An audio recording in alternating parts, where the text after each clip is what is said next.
Ryan Chambers joins the show to put a bow on the Western Conference Final. We'll talk about some individual performances. We'll take a look at what the Dallas Stars have upcoming in the offseason and plenty more on today's episode of Locked On Stars.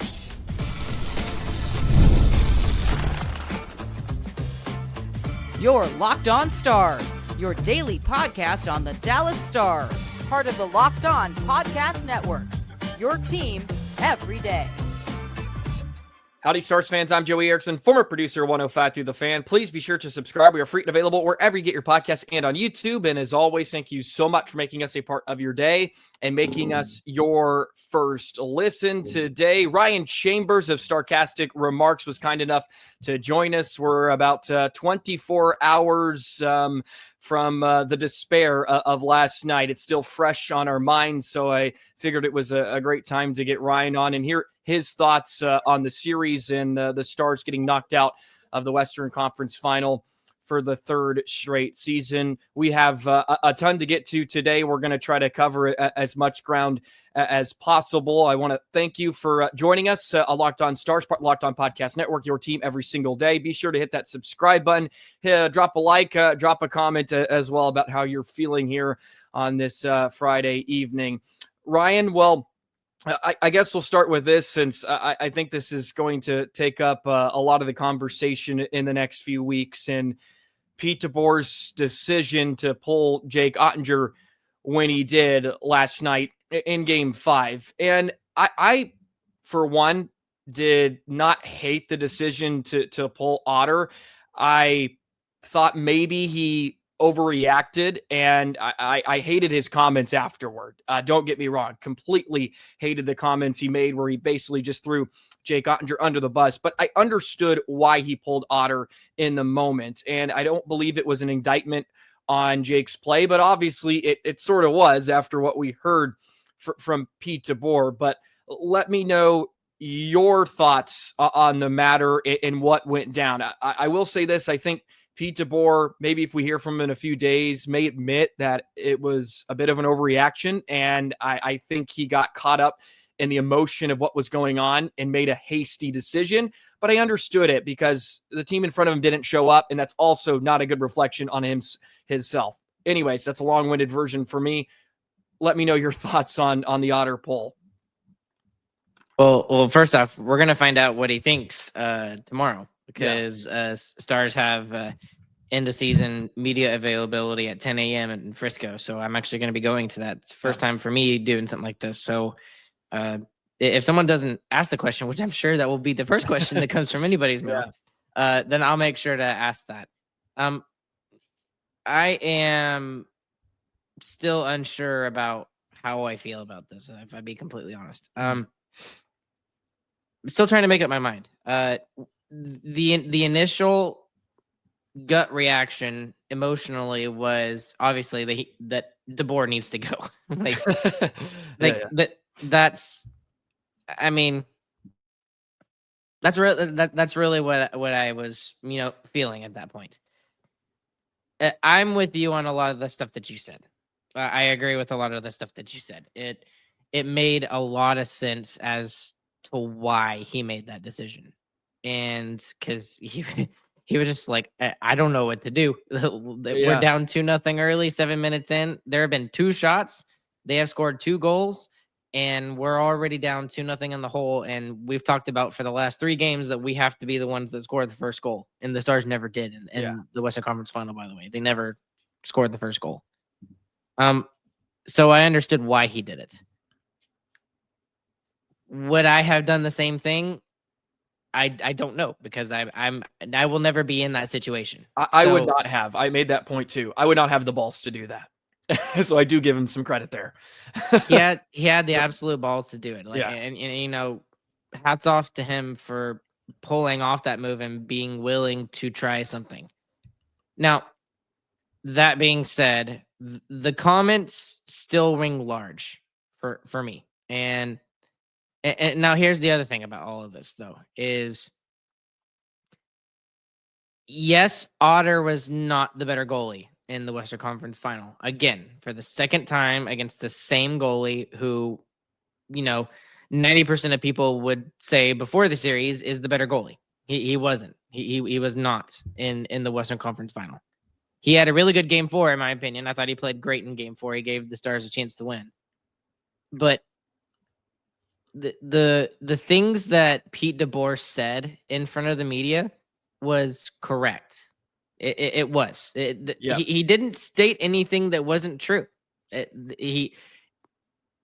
Otter had lost 6 of the last 7 against him, and the status quo wasn't working. But it really felt like he was making Otter be the fall guy.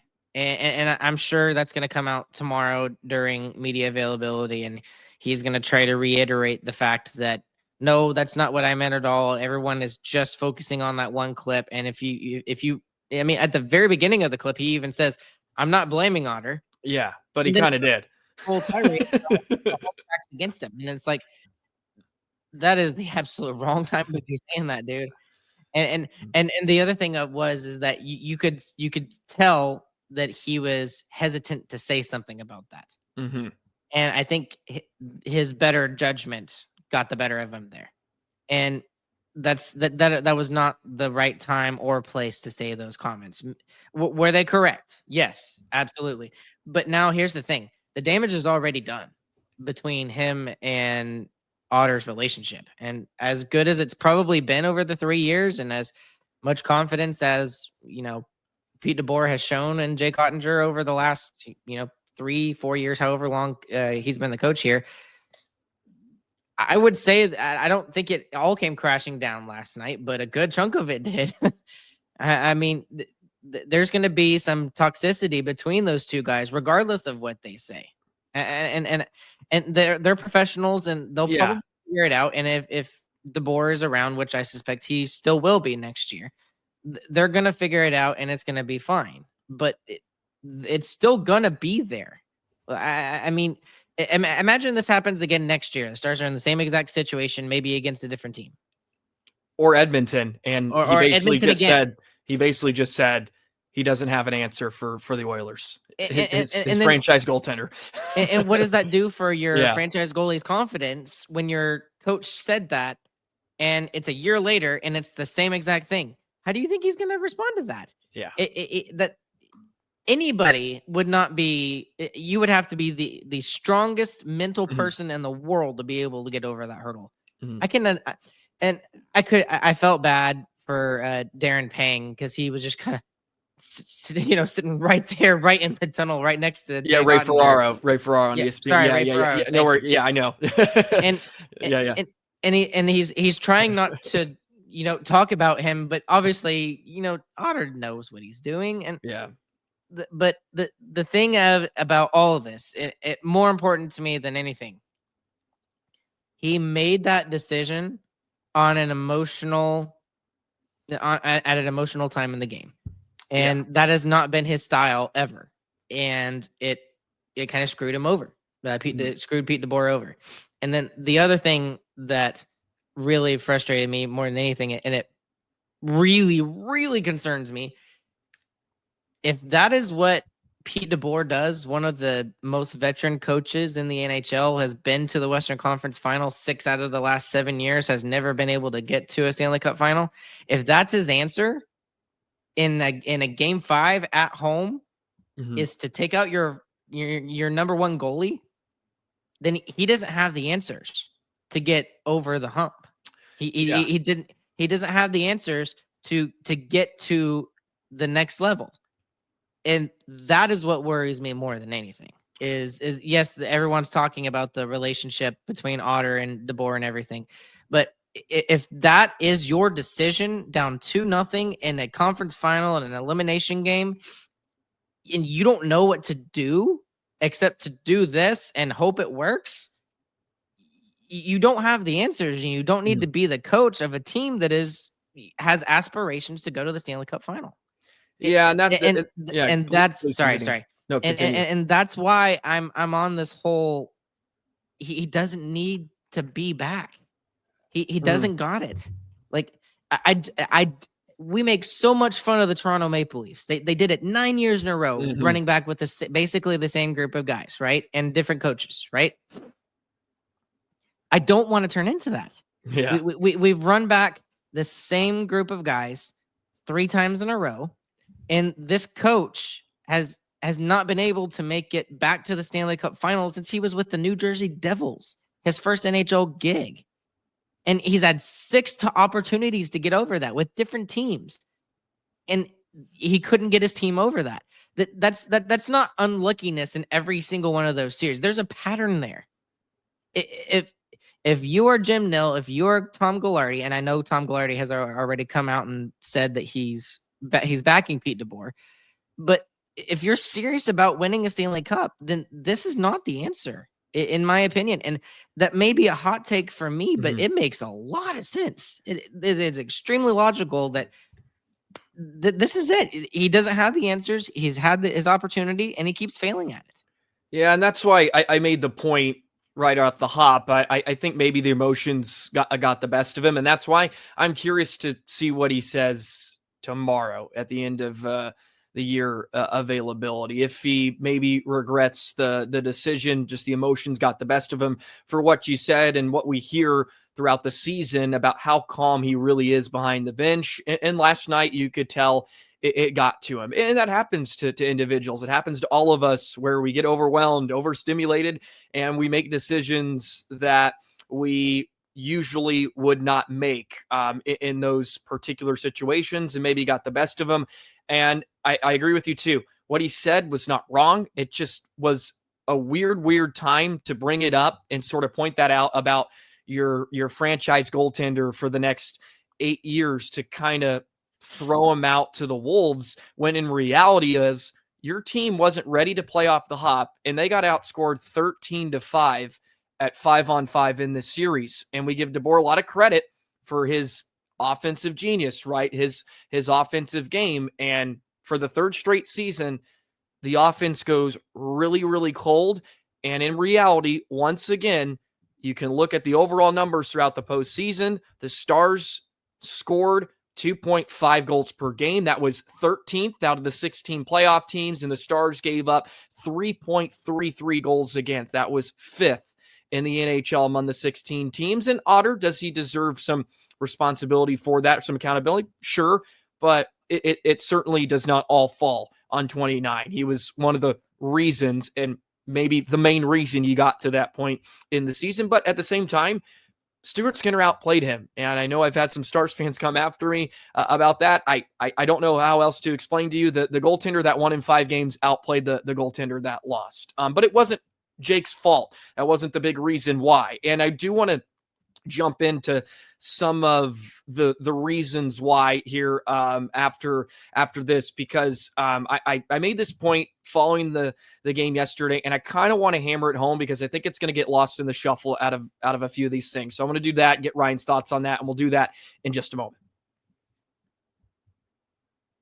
Today's episode of Locked On Stars is brought to you by FanDuel. The NBA playoffs are in full swing, and every night delivers highlight-worthy performances, major momentum shifts, and can't-miss moments. Whether it's the game-winning shot or a breakout player, there's never been a better time to get in on the action. FanDuel makes it easy to stay in the game. Before tip-off and live with player props, performance trends, and same-game parlays, fans have more ways than ever to play smart and win big. Also, you can get $200 in bonus bets if your first $5 bet hits. Takes 30 seconds to download it on your smartphone. It's the FanDuel app. You can have a ton of fun. You get that feeling in the middle of a game. Throw some money on it. Throw some cash on it. Make some money this summer. And it's not just basketball. You got the Stanley Cup final upcoming. You got Major League Baseball all summer. There's so many ways to get in on the action. New to FanDuel, it's the perfect time to sign up. Head to FanDuel.com. Place your first $5 bet. If it wins, you'll get $200 in bonus bets. Make every moment more with FanDuel, the official sports betting partner of the NBA.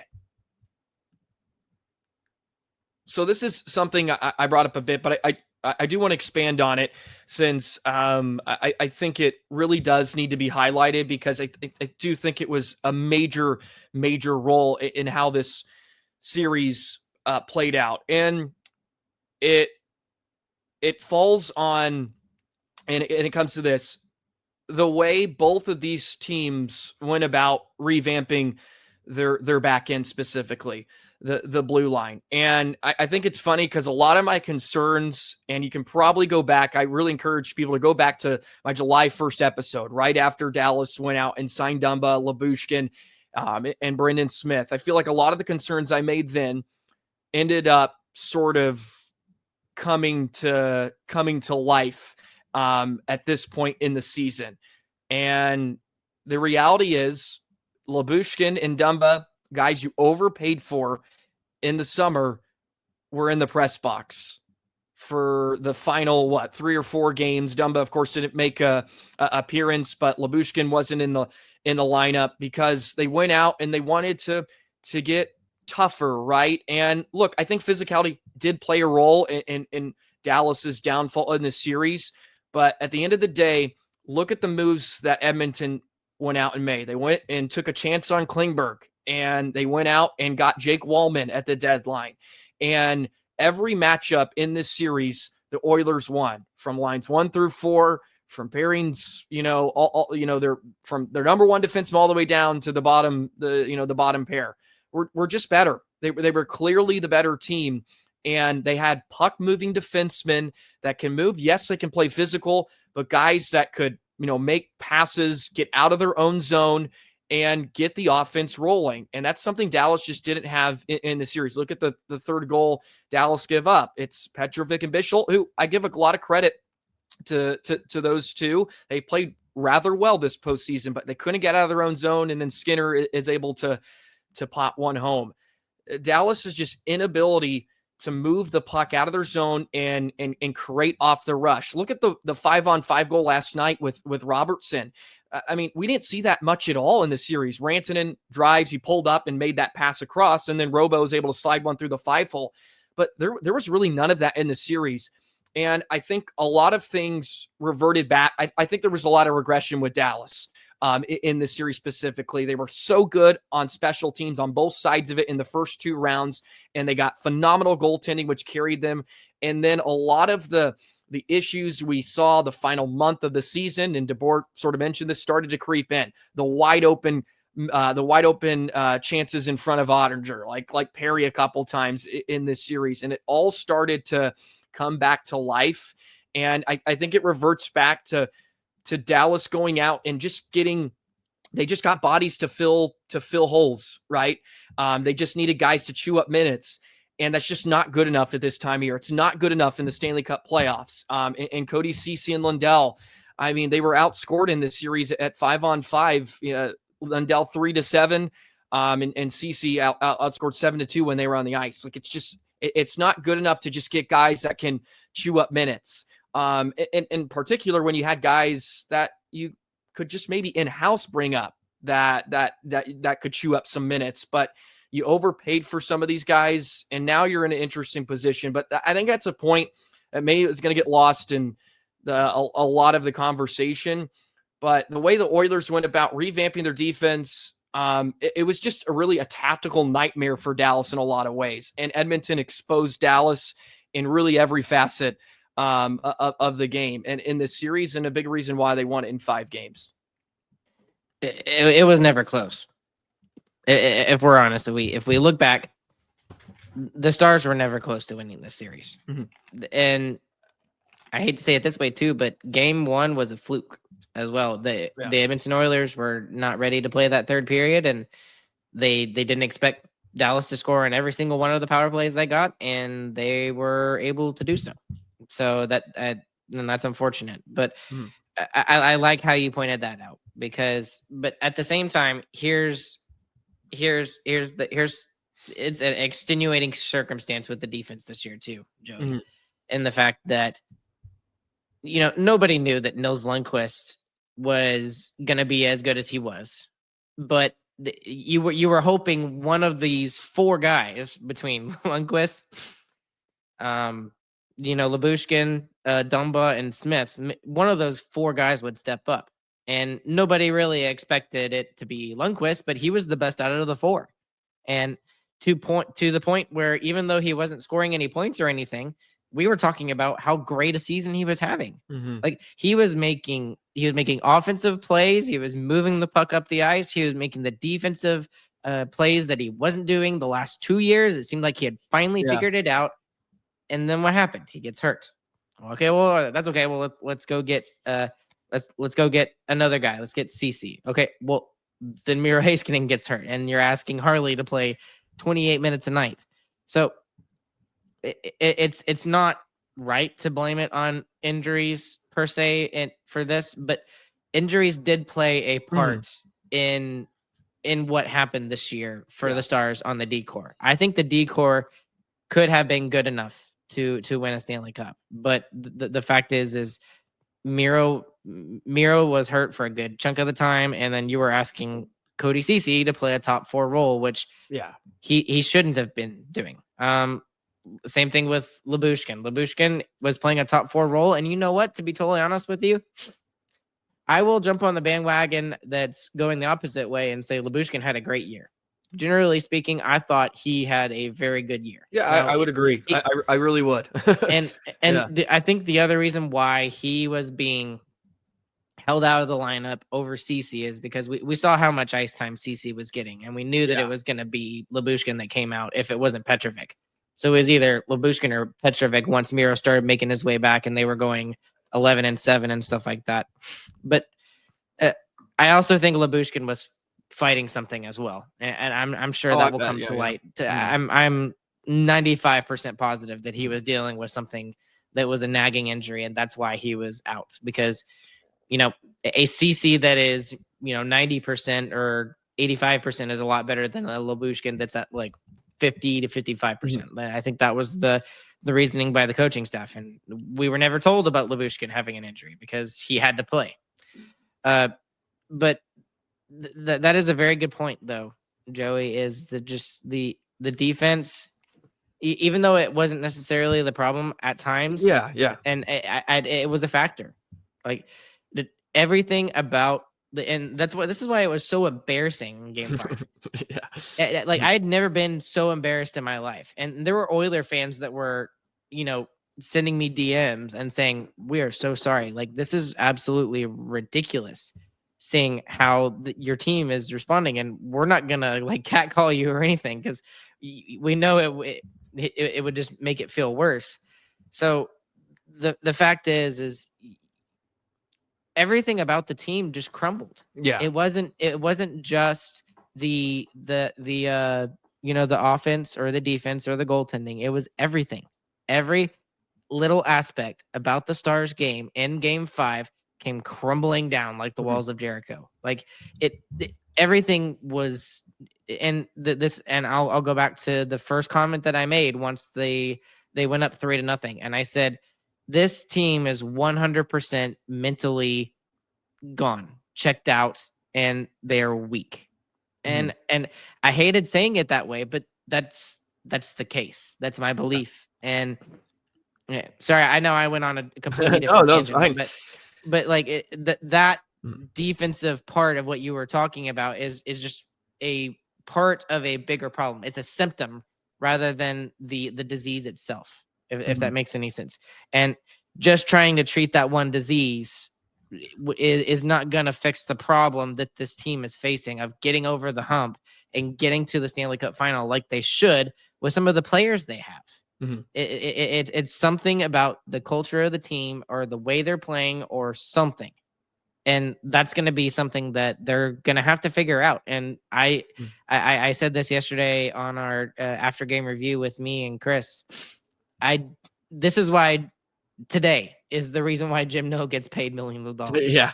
Because he has the absolute toughest job in the world. Even tougher than the Anaheim Ducks, who have not made the playoffs in a while, or the Detroit Red Wings, who have not made the playoffs in a while, because it's easier to make the playoffs and get to those next couple of rounds. The hardest thing to do is to get over that hump from the conference final into the final. And I give all marks in the world to the Florida Panthers. And because here's what they did.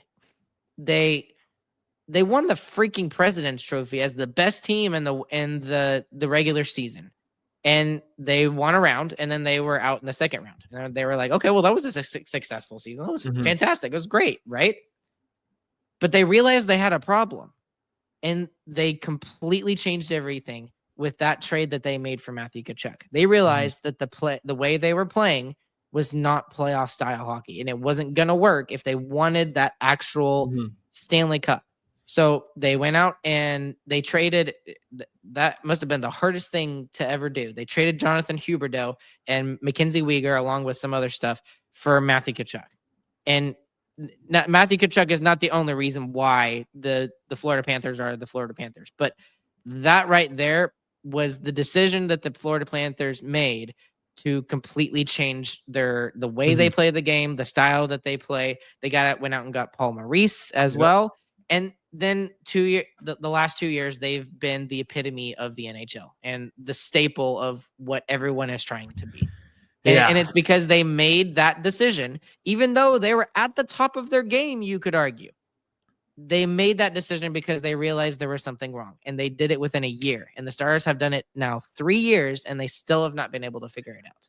Yeah, So, no, they're gonna have to take a big swing, right? And we saw that with Ranton in a bit. That was a big swing at a deadline, but it may come. It may come to getting rid of DeBoer. And look, I'm not on the fire DeBoer train by any means, but I think Jim Nill should take a serious look at it to see what's out there. I think in order to do his job properly, he has to look at it. But I'm not going to be on that train until there's a replacement you give me that I think it is suitable. I think it depends on what's out there and all that good stuff. But I think he should take a look at it because, as you mentioned, the Florida Panthers did, and it came back and maybe worked for them. And of course, it's a lot of other moves and everything, but it certainly worked. And I don't want to bring this back to my original point about Dumba, Lyubushkin and stuff. It's not all. I'm not blaming them for what happened in this series necessarily, but when Dallas goes up against this Edmonton team that's just so dynamic offensively on the power play, and they have McDavid and Draisaitl, but they were just so dynamic off the rush and their ability to just attack. The Stars they got exposed. And Ceci and Lindell, that pairing, next season, you're going to need to see it's got to be if you don't go out and get somebody, it's got to be Lindell and Miro. You need Lindell. Lindell needs a partner that can move the puck a bit. And Lindell's a really, really strong defenseman, but over the last 2 years, he's been forced to kind of anchor down with Hakanpää and some others. Look at what him and Tanev did. They were extremely good because Tanev was physical and he could move the puck. That's one of Lindell's weaknesses. He's not a great facilitator out of his own zone. He's decent at it, but that's not his strength, right? And if you compare him with a guy like Miro, I think it'll bring out the best in Esa Lindell, but with him and Ceci, the pairing just kind of got torched a bit, whether that was 5-on-5, whether that was the PK. And Dallas is certainly going to have to make some tough decisions here in the future. So let's get to some of those. I'm sure we all have thoughts on Jamie Benn, his return, Matt Duchene even, and a lot of others in some of the interesting topics of conversation upcoming this offseason. So we'll do that in just a moment.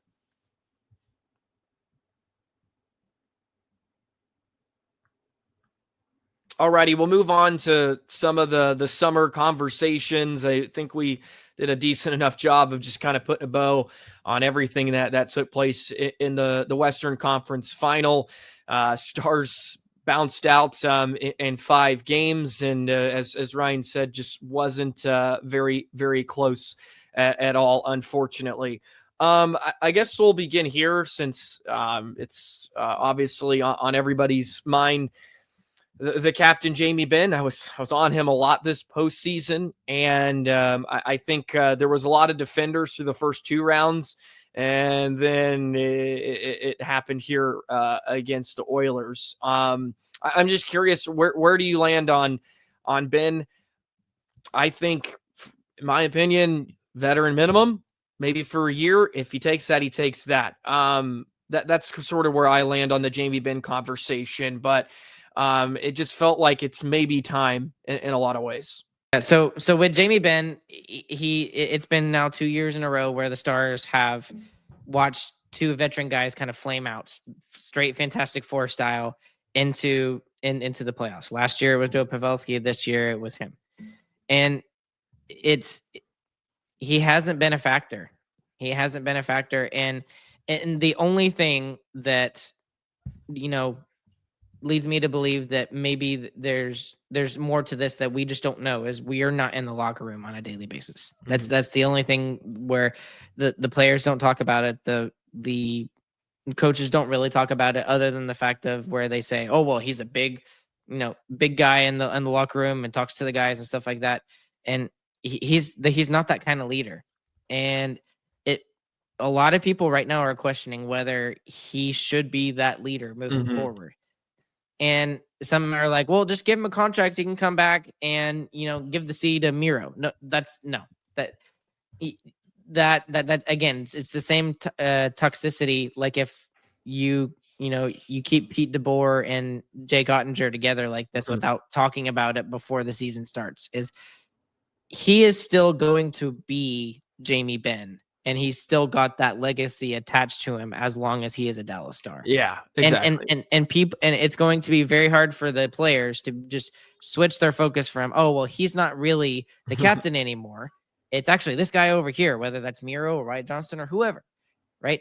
And that is a radical change, and that's why I think that the Stars need a radical change like this. If you really want to win a Stanley Cup, I don't think that he is the one that can get you there. I hope I am 100% wrong in saying that. I want to be wrong in saying this. Like I had every fiber of my being wants to be wrong about saying that. But he has had 3 chances now. And as the leader of this organization to get it done, and he hasn't. It's the same conversation as Pete DeBoer. He's had his opportunities, and they haven't been able to take care of it. They just haven't shown up. And there's got to be a change to this leadership group, in my opinion. And that I don't think there's going to be, because that is not the way that Jim Nill runs his ship. He is a very conservative GM for the most part, although the last couple of years he has made some considerable trades, trading out a first-round pick for Niels Lundqvist. That was huge nutso at the time. And then he does what he does this year, and he gets out Mikko Rantanen and trades the entire future Dallas Stars prospect pool away. But I don't know if he's got it in him, if that's what Gillardi wants, to change the leadership group, to make all of these changes. And when I think you can make an argument where there needs to be some change there. So for Jamie Benn, I don't have an answer. I don't know if you bring him back or or whatever. Like even 2 weeks ago, I would have said, yeah, of course you bring back Jamie Benn. But the way you were embarrassed in that game 5, that one game alone, completely changes everything. It changes all the storylines about the offseason moving forward. So I don't know. It feels like a end of an era in a lot of ways. I would be shocked if he doesn't come back, though. I really would. And Jim Nill mentioned it really, really early in the season. I know that's a long time ago, and he could certainly go back on his word, but as long as he's here, Jamie Benn's going to be part of the Dallas Stars. So I would be shocked if he did not return. But I should say that too. I would be shocked too if he was not a member of the Dallas Stars again, because that's literally what Jim Nill has said. He said, as long as I am the GM, he is a Dallas Star. But it feels like it's over. it just feels like it's over for whatever reason. Just I guess based off vibes, if you want to characterize it that way. Well, speaking of another veteran that just wasn't much of a factor. Matt Duchene for the second straight season, just nada really in the postseason. 0 even strike points. And that blows my mind alone. Yeah, it was nice. It's nice to get him on a 1-year, $3 million contract, but Dallas has to get faster. They have to get a bit tougher. And I don't know if the $3 million or whatever it may be to bring back Duchene is worth it. I'm not going to hate it if he is. I mean, look, guy was a point per game this season. But as I've stated a lot of times, this goes with Pav and Duchene over the last few years. I don't care what you give me in the regular season. I need 5 to 10 goals during the postseason. Like that's what I need out of you. And we just didn't get it again. So are you out on Dutchy too? Are you in a similar, or maybe you're in a similar boat with Jamie Benn? With Jamie Benn, I don't know how I feel about that. With Duchene, I am 100% out. I'm sorry. Yeah, and like, you know, people who haven't watched the Stars, or, you know, just look at the stats. They look at the stats in the regular season and are like, this guy scored 30 goals in the regular season, and he had over 82 points and blah blah blah blah blah. And he's been a perfect fit, you know, chemistry wise with him and Duchene and Seguin. He's been perfect. He's literally been perfect in the regular season. What have you done for us when the time is most important? And I gave him a little bit of a pass last year because at the age of, I think he's 33 now, maybe 34. Let me see real quick. He's 34 now. 34. So at the age of 33 last year, he had never been that deep in the playoffs before. The only experience that he had was in the bubble run when the Columbus Blue Jackets beat the Toronto Maple Leafs. And that was like his crowning achievement up to that point. So I gave him a pass for it because he had never been in a deep playoff run like that before. And I was just like, okay, great. Now that he's there, and he even scored the game-winning goal against the Avalanche last year. And I was like, that goal alone cements you getting $3 million for your next contract or whatever. We were talking about even giving him more, and he came back on the $3 million deal. 0 points, even strength in 18, 19 games, however many games the Stars played in the postseason this year. You can't have a guy who is just a passenger like that. No matter how many points he scored at the contract level he was at, right? Yeah. Again, I'll state this again. If your goal is just to be a good regular season team and then maybe hope your way into the Stanley Cup final and maybe hopefully win the Stanley Cup, then sign Duchene back. Great. Go ahead. Because he'll do the same thing again. He'll be really good in the regular season, and then he's going to disappear in the playoffs again.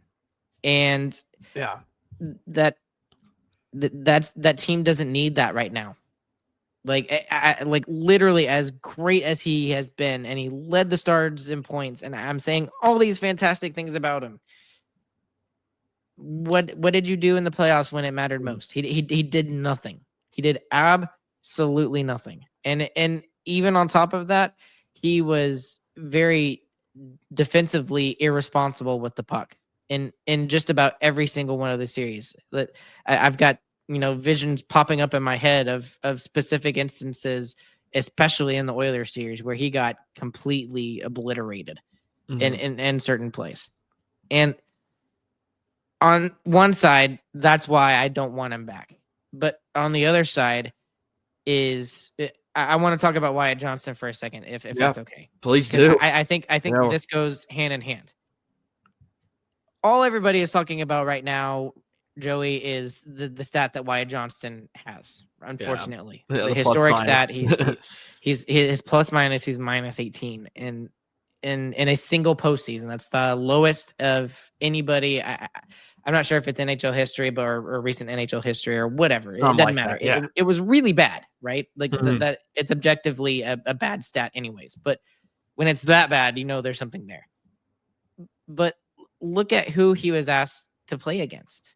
He was asked to, as the third line center, to go up against Nathan McKinnon in the first round, and then the depth of the Winnipeg Jets with Scheifele and with Kyle Connor. And a lot of people overrate or underrate Kyle Connor. He's one of the best players in the NHL, in my opinion. And then you ask him to go against two giant superstars in Connor McDavid and Leon Draisaitl. I think with where Wyatt is at right now, he is a top level player. He is absolutely one of the better players in the NHL. He is not that elite level talent, if that makes any sense. And maybe I'm wrong. Maybe eventually he'll get up into that category. But when I think of Connor McDavid and Leon Draisaitl, I think of Sidney Crosby, I think of Nathan McKinnon, I think of other, Cale Makar, other players. He's not in that same tier. And the players that he was asked to play with this year are not of the same caliber he is at even. So if he's in that second tier, he's playing with caliber players that are in the third and fourth tiers. And that's a lot to ask a young guy, especially at the age of 22, 23. And a lot of people forget he's still that young to go in and do that. So I think with where Duchene is at, I think you've got to, while getting rid of Duchene for the obvious, off-season stuff or off-season, postseason, deficiencies and not putting up points or anything. I think it's also hampering Wyatt Johnston at a certain aspect too, because he's being asked to play a full 200-foot game instead of being like, "Hey, go make plays happen because we know you can do it." I mean, we've seen it in the regular season when he makes these glorious little stick handling plays, and he deposits it in the back of the net by himself when he goes 1-on-3 or 1-on-4. He doesn't do it as much as Connor McDavid does, but he can do it, and we've seen it. Yeah. And I think he was hampered this postseason because of the role he was being asked to play as that third line center. Yeah, it would be intriguing because if Duchene doesn't come back, it does give Johnston an ability to sort of elevate into that 2C role if that's where you envision him, and maybe you go out and try to add a 2C in free agency. But I think at this point, I think the Stars would be pretty comfortable with Wyatt being your number 2 center heading into next season. I don't have a really strong opinion on Dutchy in a lot of ways. Funny enough, I remember last season I was saying I was out on him right away with Dutchy after what we watched in the postseason. And look, I'm glad he came back. He was great for Dallas this season, and with all the injuries and stuff, they needed that. They really did. But I don't have a ton of strong opinion, but I'll say this. I think if you're Dallas, I would make it a priority to try to get Granlund back over Duchene or Benn. I would love to try to bring Granlund back. Do all you can to try to get Bort too. And I know we didn't see the results, the big jump from Maverick Bort that we wanted to this season, but he's got a full year under his belt, and I still really like his game in a lot of ways, and I think he can continue to grow. And I think if you should try all you can to bring back Bork and Granlund, and then you're going to have to add some speed and I think some size around those guys as well, because Dallas needs to get a little bit younger too. And that's why I'm okay if you let Duchene walk or let Benn.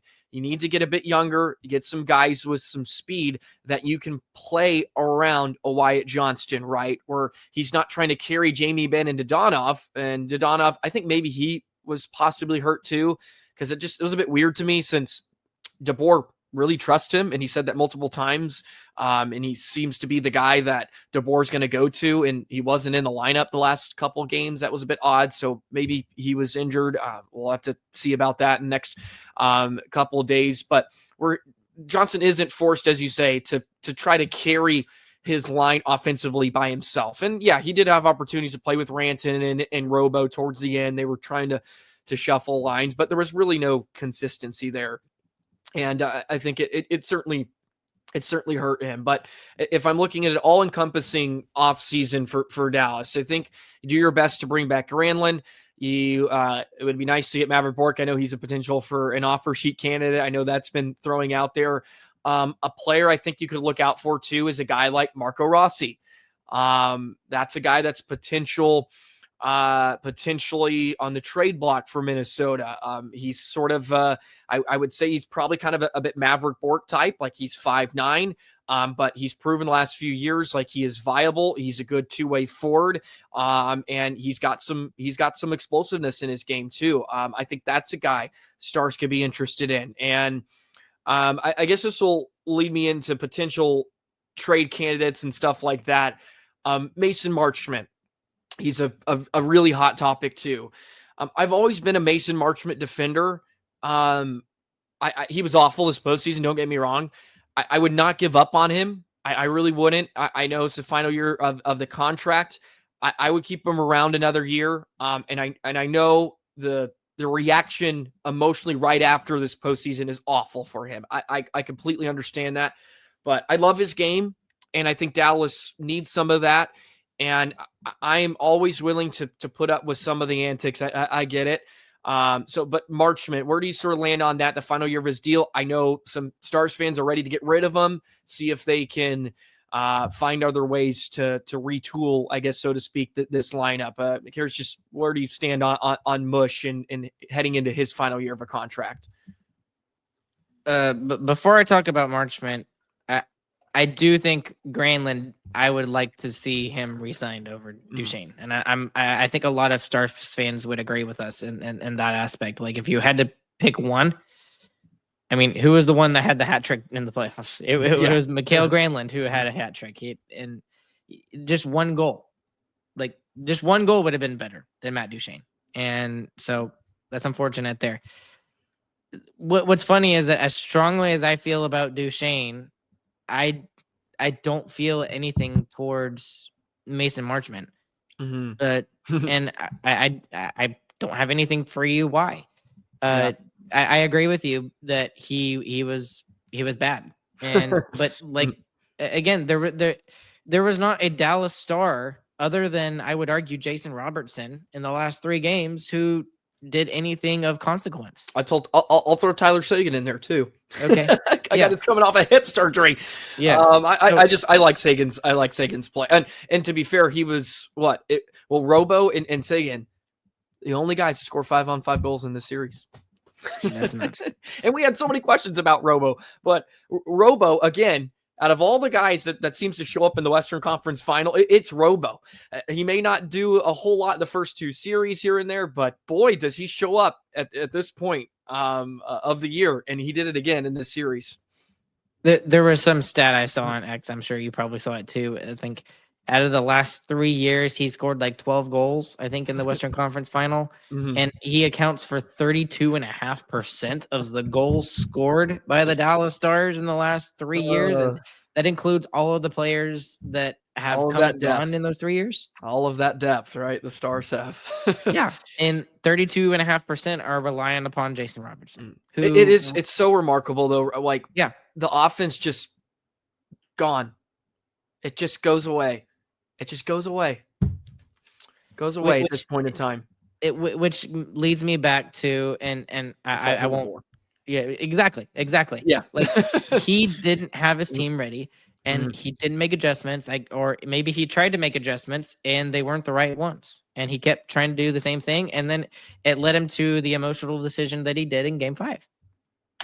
That like he doesn't have the answers for that. But anyway, back to Marchment. Like, I don't feel anything against him or for him or anything. And the other thing that I keep seeing that I'm thinking a lot about is, like, if you're gonna make changes, don't make changes just for the sake of it.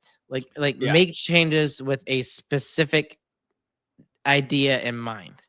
And some of the solutions I've seen out there from other people out in the Stars, I don't know, internet landscape, whatever you want to call it. They're trying to go out and get all of these smaller guys. Like I like, for example, like I've seen, and it's no offense to Nick Robertson. That would be so cool to have him and Jason on the same team, but he doesn't have any experience in the playoffs, and his experience that he has in the playoffs is very toxic. and he didn't even get a chance to play much in the playoffs this year for the Maple Leafs. He's on the smaller side.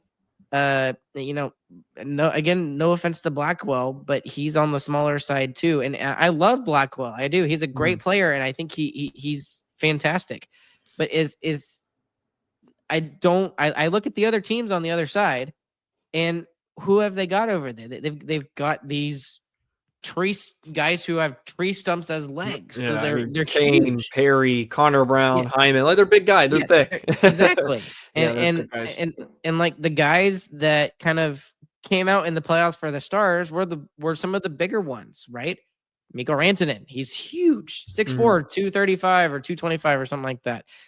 Bischel really kind of, blossomed a little bit in the playoffs as well with his physical play. Those are the types of players that the Stars need more of.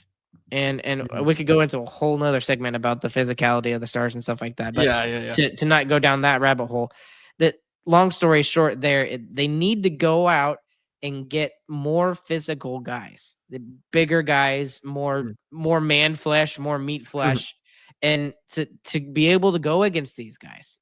And I mean, look at the Panthers. Yeah. Carter Verhaeghe, he's over 6 foot. And then you've got guys like Sam Bennett and Matthew Tkachuk and the just monstrosity human beings. and that's what and you know what's even funnier about all of this? Jim Nill even knew this. He went out and got Mikko Rantanen. That was the big deal that he made. Yes, he's fantastic in the points that he does, but he's also a big physical presence in the playoffs. And he didn't show it a whole lot towards the end, but we saw it there. And that's when Mikko Rantanen is at his best, is in the playoffs. You need more guys like him who don't make the same price tag. Yeah. And some people are like, oh, we'll go out and get I forget who from the Panthers. Is it Sam Reinhart? Sam Bennett, probably. Sam Bennett. He's not going to be in our in the price point, but no. I see your point. Like those are the guys you're trying to get. Where Sam Bennett, let's just run this experiment, because like Sam Bennett isn't a world beater in the in the regular season, but I mean, the past couple seasons, like 10 plus goals in the postseason, and he's just an absolute menace. But let's just look at his point totals in the regular season. So this year, 51 points in 76 games. He's got 16 points and 10 goals in 17 playoff games this year. Let's see, 23-24, 41 points in 69 games. That's nothing to jump up and down about, but he had 14 points and 7 goals in 19 playoff games. Those are the type of people you're getting. And that's why Bennett, maybe his regular season totals, there's people out there that don't believe he can get $10+ million, but I bet there's somebody out there that's just going to give him what he wants because of what he can do in the postseason for you. And those guys are really hard to find. And that's the challenge really for Jim Nill and look, the Panthers in a lot of ways, they're an anomaly to the rest of the NHL. Like, if everybody could do that or be built that way, they would do that. And it's just really hard to do that. And they're the standard. And other teams are going to try to model it, but the players like Sam Bennett, they're hard to find. But that's where the challenge is. And that's what's going to be interesting to see where Jim Nill goes to and see how he tries to fill some voids on this roster. It's going to be a fascinating offseason. And look, I'm not here right now. It's still so fresh after the season ended. I don't know who's available and all the free agents. Or we're going to have a lot of free agent Fridays this summer. I'm sure me and Ryan are going to reconnect multiple times to go over some things, because it will be fascinating. I'm still almost just processing another Western Conference final loss for the Stars, but it'll be really interesting. And Dallas is gonna. I think, Ryan, you put it perfect. Like, you're gonna have to make a drastic change to some degree. Like, do you want to keep running it back with the same sort of core, or are we gonna make a change? And whether it goes bad or not is, it's up in the air, right? But you can't just keep doing the same thing. Well, okay. So, and then, here's the only thing that I will say to this is, don't just have to do it one way or the other, right? Like, if you're Jim Nill, you either go, you dig your heels even further down into the ground, and you say, no, these guys can get it done. And then you keep the band together. So you keep Duchene, you keep Jamie Benn, you keep all of these guys, and you say, we're gonna roll back with the same guys. I just think, and if he goes that direction, then I will disagree with him, but I will not fault him for it. Mm-hmm. But I do not believe that is the right decision. I think the decision, if the Stanley Cup is truly the only thing that matters, rather than, being the nice guy or talking about legacies with certain players and stuff like that, like Jamie Benn has with the Stars and all of that. If the Stanley Cup is truly the goal and is the supreme goal, then you have to make that drastic change. That's the only thing that logically makes sense to me without all the knowledge that Jim Nill does know about this organization and going forward and all of that stuff. So please don't just, kind of, stay on the fence, like pick a side, go one way or the other. And if you keep the band together and then they go to the Stanley Cup final and they win the whole dang thing next year, then I will be the first one, the most excited person in the world to say that I was wrong. But just based off of what I've seen from other teams, the Maple Leafs of current, the 2010 Sharks who never were able to get it done, I pray to God to the hockey gods that this group of players is not added to that pile. I don't want them to see that.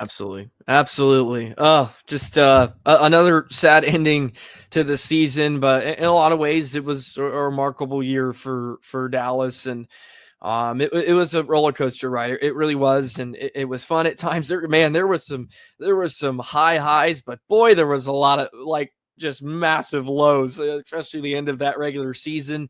And in a lot of ways, I think Dallas was fortunate to get where they were. And it's always an achievement to be the one of the final four teams left. Don't get it wrong, but it was a bust. And a lot of it's a bust of a season. Like this roster expects to win a Stanley Cup. And I think both things can be true. It's a good year, but it's a bust.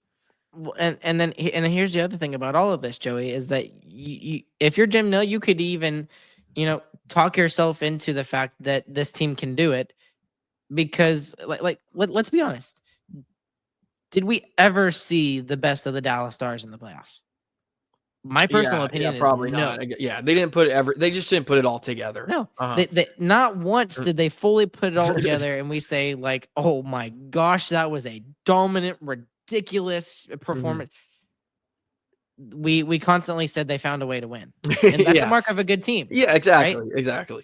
But so then you could say, okay, well, the guys can do it, but then the coach can't, because the coach didn't see. And again, that's why I don't want Jim Nill's job. As much money as it pays, I don't want it. Yeah. So, but it's going to be one of the most fascinating off seasons for the Dallas Stars, just because of the outcome of the last little bit and what the expectation is moving forward. Because what is the expectation of this team? Like truly, honestly, are we happy with the second round exit next year? I don't know yet. Yeah, I doubt that, and we won't know until training camp.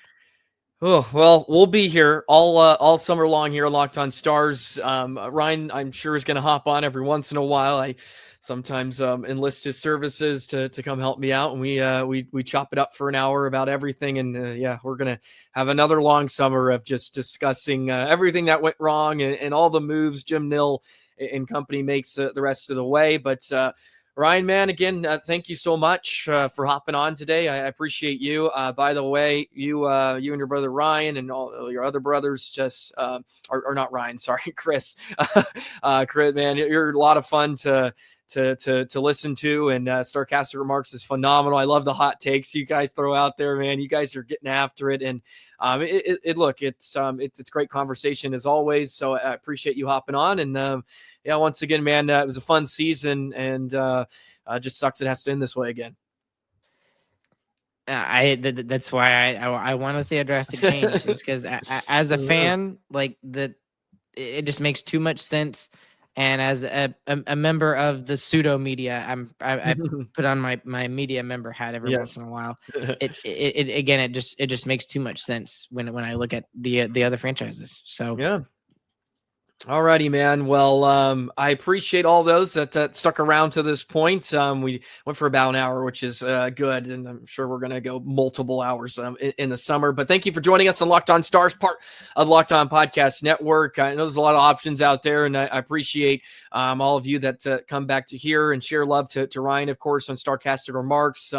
They're going to be going strong at points during the summer. Monday, I think I'm going to have a bit of a fun episode. We're going to go over my season predictions. I got my notebook right here with all my season predictions on it. So we're going to see which ones I got right, where I was completely off in some of that. So that will be some fun on Monday. And then, yeah, man, the offseason will be in full swing. Ryan, thanks again. Stars fans out there, I know it's tough. We're all processing it. It's emotional. We got the weekend now to recover. We'll be back on Monday. Appreciate all your love and support. Be sure to like, comment, hit the subscribe button as well. We're over 4,000 subscribers now, which is awesome. Let's continue to grow. Have a great weekend, Stars fans. We'll see you on the next episode.